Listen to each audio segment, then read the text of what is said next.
ఇక్కడ పాపం చేయటం వల్ల మానవుడు దేవుని నుంచి సపరేట్ అయిపోయాడు. ఆజ్ఞని అతిక్రమించటం వల్ల దేవుడి నుంచి విడిపోయాడు. అదే విధంగా ఏదైనా వనములో ఉన్నప్పుడు ఆ ఫలములు తిననంత వరకు కూడా మానవునికి ఏమున్నది? పరిపూర్ణత అనేటువంటిది ఉన్నది, సంపూర్ణత్వం అనేటువంటిది ఉన్నది. ఎందుకనో చెప్పనా? దేవునితో నిత్యము కూడా అనుబంధం ఉన్నాడు, దేవునితో మాట్లాడుతూ ఉన్నాడు. మొదటిది సత్యం ఏంటంటే దేవుని యొక్క మాట, అసత్యం ఏంటంటే అపవాది యొక్క మాట. రెండవది స్వేచ్ఛ. పరిపూర్ణత్వంలో ఉన్నప్పుడు ఆదాము అవ్వకి ఏమున్నదండి? స్వేచ్ఛగా ఆ యొక్క ఏదైనా వనములో తిరిగేటువంటి వారిగా ఉన్నారు.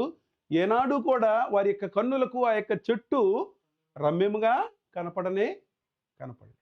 కానీ ఆ స్వేచ్ఛని సాతాను యొక్క కుయుక్తితోటి వీళ్ళు ఏం చేసుకున్నారంటే పోగొట్టుకొని దాని యొక్క పరిణామాలు ఏమైనాయి? ఏం జరిగింది వాళ్ళ యొక్క జీవితాల్లో అనంటే వారికి ఉన్నటువంటి సంబంధం అనేటువంటిది దేవునితో విడిపోయింది. దేవుని నుంచి పరిపూర్ణత్వంలో నుంచి బయటికి వెలివేయబడ్డారు.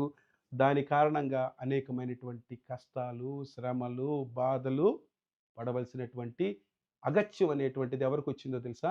మానవులకి వచ్చింది. కాబట్టి ప్రియ సహోదరులారా, జాగ్రత్తగా మనం నిబ్బరమైనటువంటి బుద్ధి గలవారమై మెలకువగా